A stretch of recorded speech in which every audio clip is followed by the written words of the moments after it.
Hey guys, welcome to this new video.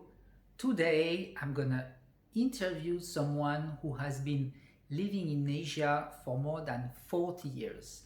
I was even not born when he started his journey here in Asia. He got captured by the Khmer Rouge people back in time in Phnom Penh. Then he was also initiating the first joint venture in Vietnam when Vietnam was not that open for foreign related companies. So he has a lot to share about Asia in emerging countries as well as in Japan, and he's gonna share with us his whole journey being living here in Asia. Let's get started. Hi Frederick, I'm very happy to have you here on the YouTube channel to share to my community about your experience and your story in Asia. Can you start by telling us why did you choose Asia, your discoveries and your journey across the different countries? Good morning. Thank you very much indeed. I'm quite happy that you were interested in my story. Well, I hope it's interesting, but I think what is much more interesting, hopefully, is the fact that I've spent, as you said, so many years in this part of the world, and always on jobs during which I had to travel in Asia. So that has given to me a view of these last, I would say, 40 years plus of almost every country. I've been, as you know, expatriate is in a number of countries, 6 or 7 or whatever.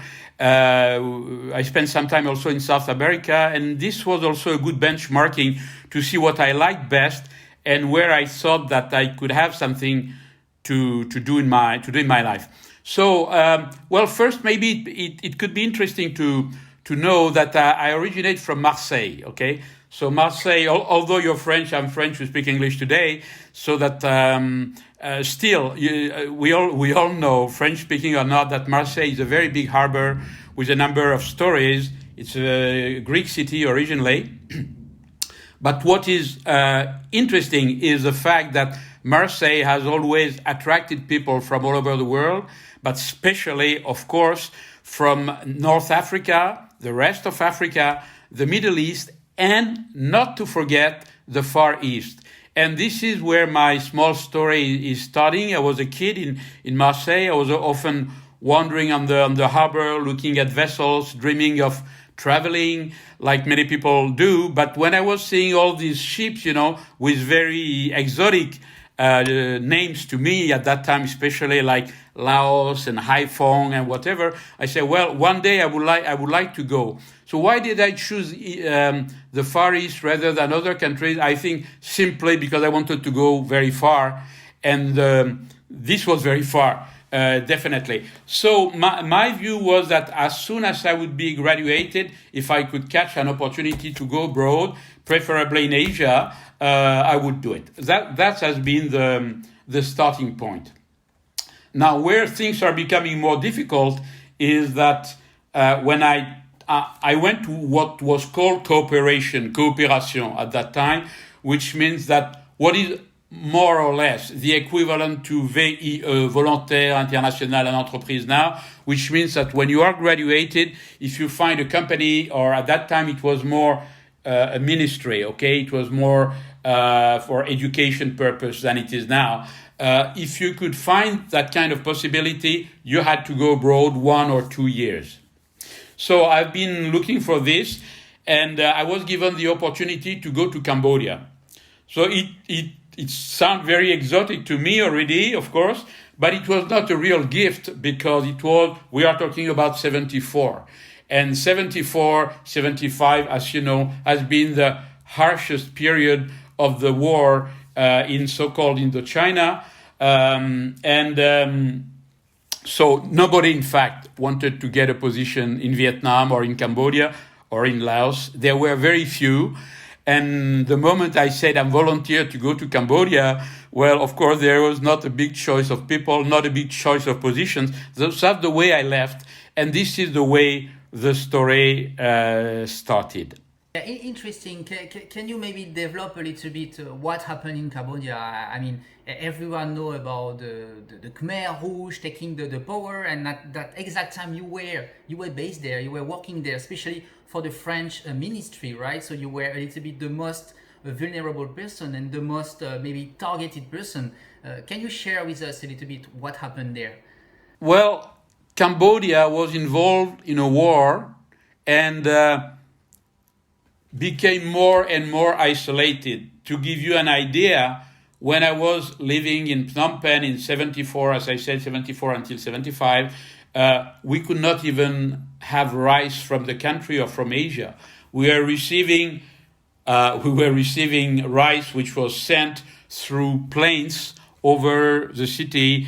Phnom Penh was completely isolated, and every day the Khmer Rouge were getting closer to the city, so that unless you were completely blind, you could see that the situation was becoming desperate, and you could see it also and know about the situation, because Phnom Penh, which was a city which would have been, something like 300 or 400,000 people, inhabitants normally, became a city by the end which was at least of 1 million people, because these people were coming from the countryside and they were fleeing the Khmer Rouge, because we knew when we were in Phnom Penh, we knew that when the Khmer Rouge were arriving, they were catching people, they were killing those supposedly intellectuals and much more than this in a horrible manner.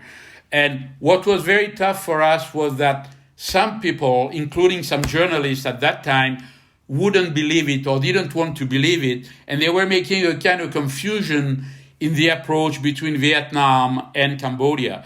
And the Viet Cong, although they were not easy people, as you will see when we talk about Vietnam, still it was, they never systematically organized a genocide as the Cambodian people. So just one more word about the situation.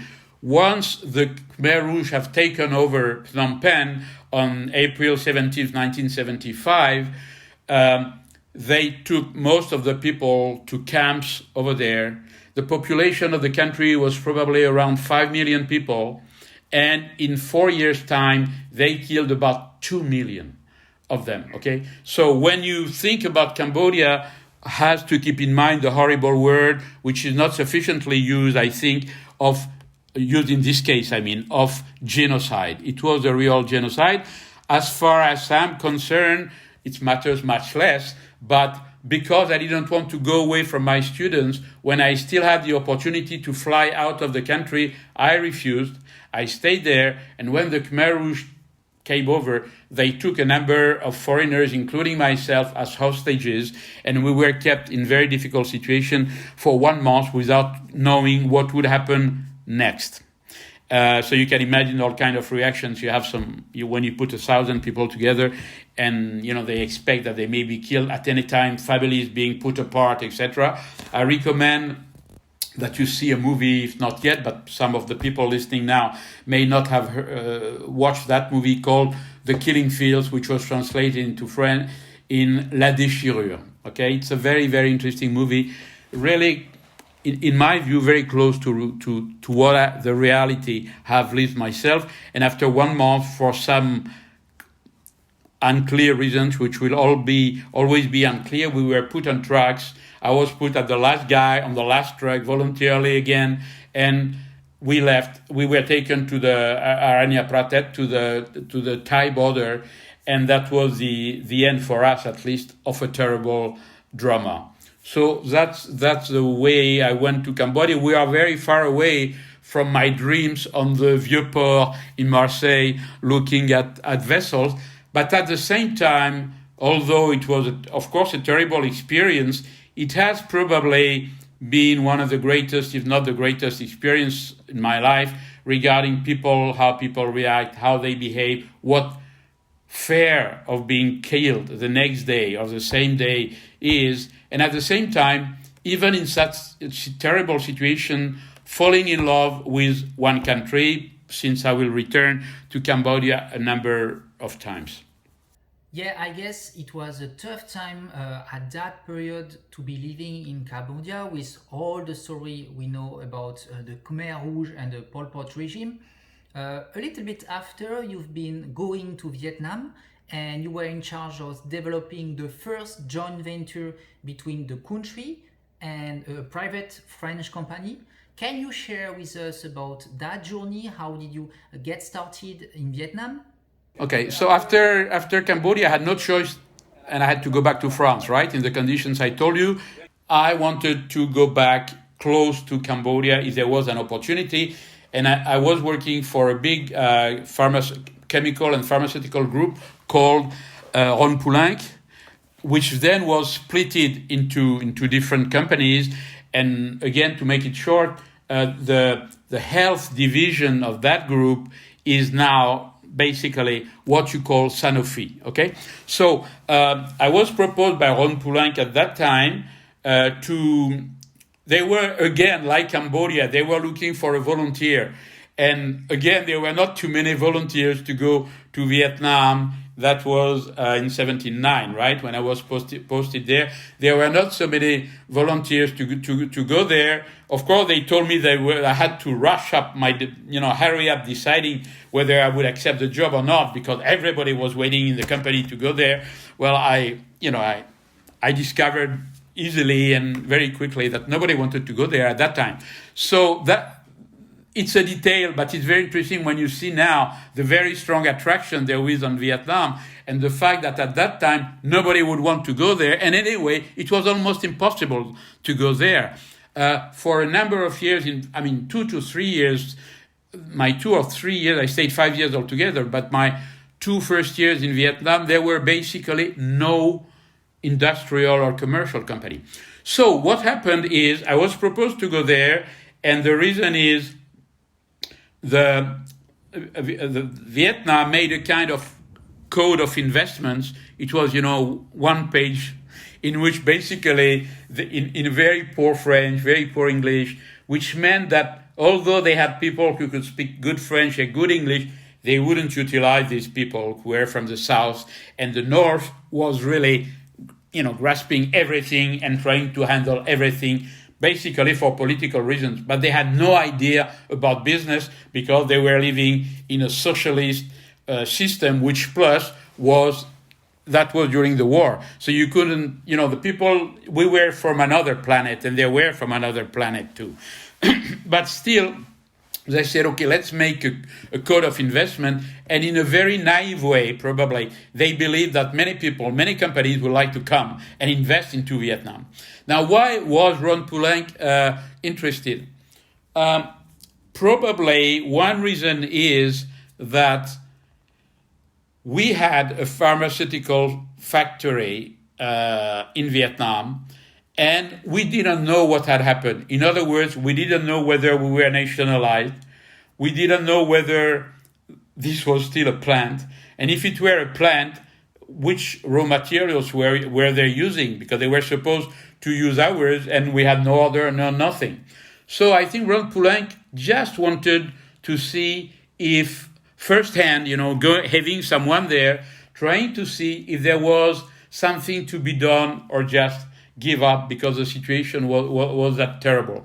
So it was a kind of pioneer's job, I would say, although there were before existing structures, but they didn't know what was going on.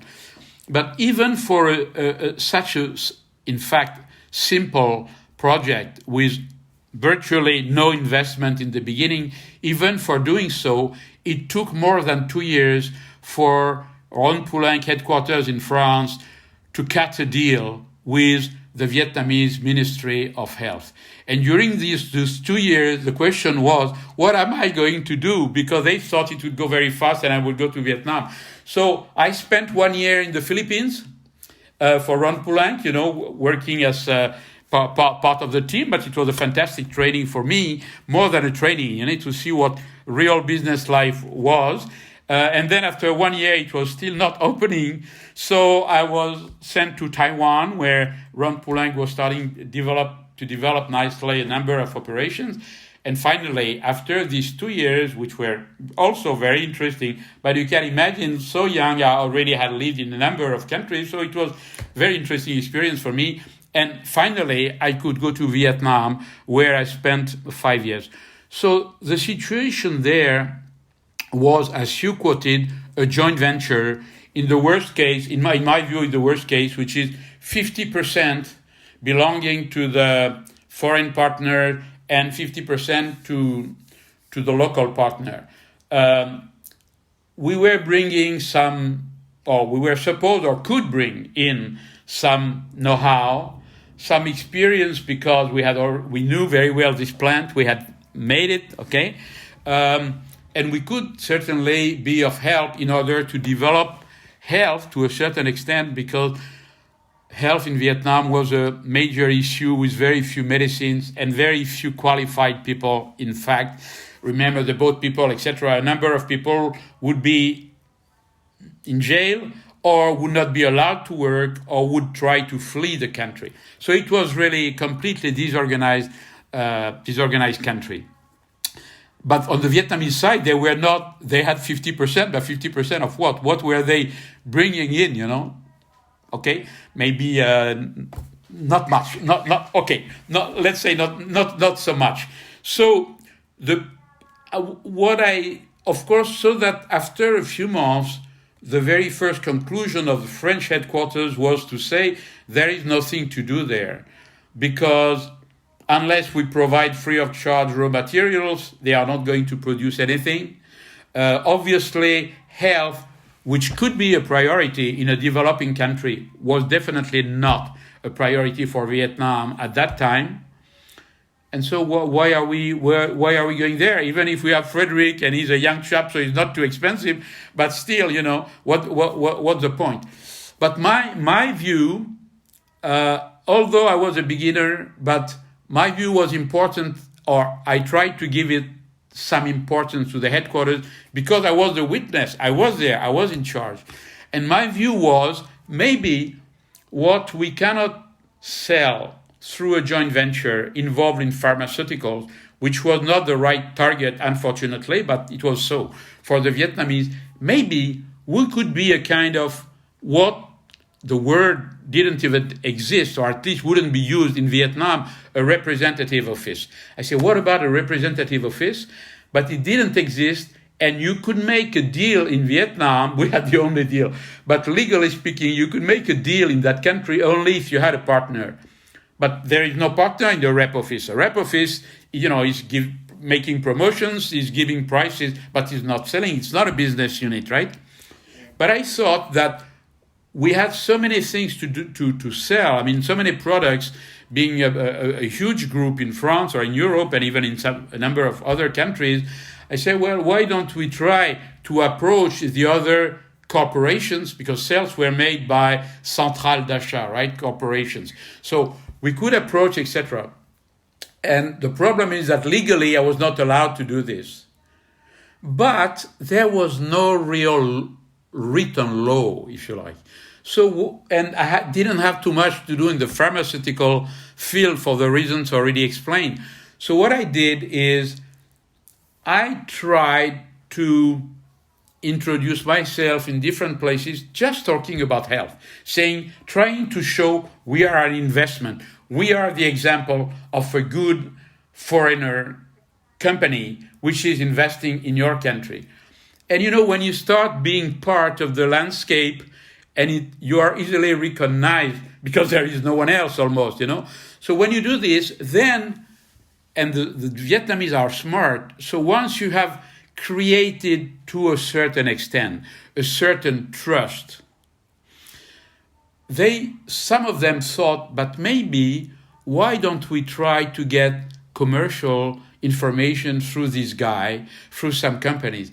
And I was lucky, because I thought if I try to get information from France, etc., it's going to take a lot of time. But we had subsidiary in Singapore. So instead of working with France, I was working with our French subsidiary in Singapore, because they could give me quotations much more quickly. And I could even ship, because there were still some shipping companies, few, but still some, from Singapore to Vietnam, and it was shorter, rather than trying to find some vessels coming all the way through France, etc., etc. So that's the way we started. But I had to try that taught me a lot on how to keep headquarters patient by explaining the situation. And after 2 years, we started making business. And believe it or not, after 3 years, we had paid in cash about 80% of the current daily foreign trade of Vietnam was with us, not only for chemicals or pharmaceuticals, but any product. Because I said, well, we can make an activity of trading. Okay, so that's the way we started, and I think it opened up the way for other companies, and it opened up also, to a certain extent, the view for the Vietnamese that they could do more, better, if they could open the door, at least a little bit in the beginning, to other foreigners. And that's the way we did it. But let me add the following: it was a fantastic business adventure, as you can see. It was even a case, which was considered by a number of companies. And what I did is, very few journalists were coming to Vietnam, but when they were coming, more and more, they heard about this French company doing something, and we had many interviews. And I even say to the Vietnamese, you should promote what we do, not only with Western journalists. Why don't you send me other journalists? I can invite. I was lucky. I had a house. I could manage to have a house, etc. So I could receive more easily, officially only foreigners, because contacts with local Vietnamese were officially banned, but many things can be arranged to a certain extent. And this is the way people started to know outside Vietnam about our experience in Vietnam, and we even represented some unofficially, for the reasons I said. There was no repulsives, but we represented some companies, non-French companies also. We were making promotion for them, and the business started. So this is what we're doing. But as I said, it was a very interesting business case, but from a private point of view, you had to endure no electricity every day. I had to import generators from Thailand. Otherwise, you live there, how hot it can be, especially in the rainy season, so humid, etc. We had curfew at 8 o'clock every night. Plus, of course, limitations of traveling, even inside the countries. And we had only one flight a week to get out of Vietnam. So if you accept to live in such conditions, and you luckily, or if not, you have to give up, but you find some excitement about it, well, then it's a fantastic story. And this is what luckily happened to me. I'm not sure I would do it again today. Japan is much more comfortable, but I'm glad I did it at a certain period of my life. Yeah, it's interesting to see how you were already a pioneer in the trading, and how from the beginning you were a representative office, and finally you were taking care of some import and export, distributing French product in Vietnam. I heard that after you left for Indonesia, right, and over there you were more dealing for the private sectors. Can you share a bit about the differences between Vietnam and Indonesia at that time? But this came up to the president of Ron Poulenc at that time. I think you could go to another place where we have many projects, many things are happening, but we have big problems with our partner.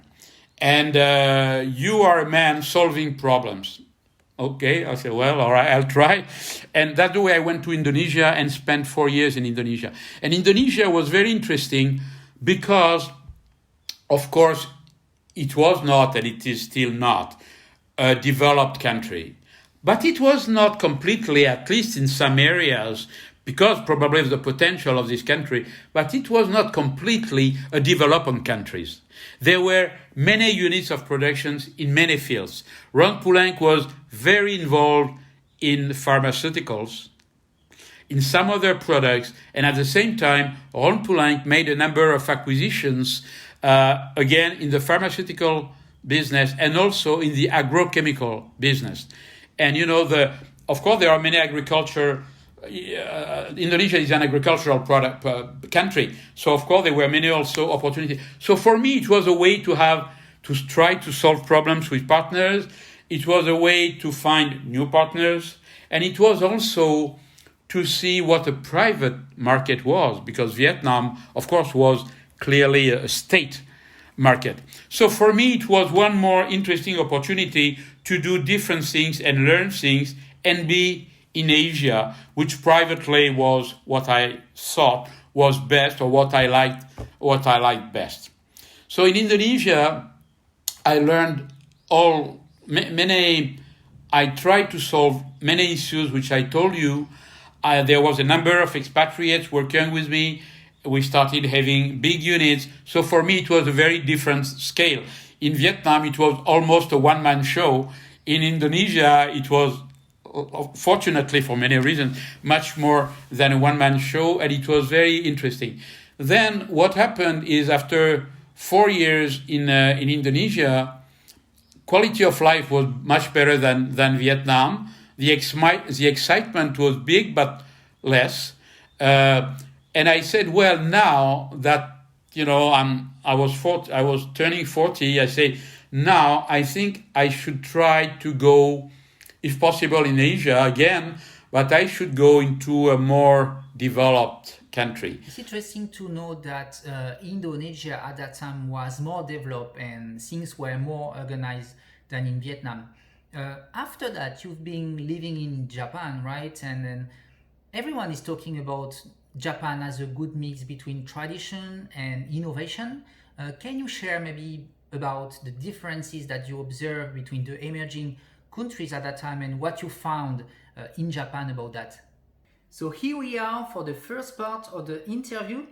As you see, Frederick talks a lot and have a lot of things to share about emerging country, Cambodia, Vietnam, and his next opportunity that he was about to share in Japan.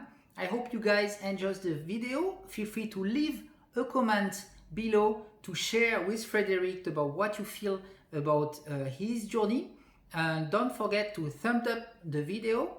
I will really appreciate it. And then the next episode will be below, so you can check in the description and I will see the other part of the video. Thank you. Bye-bye.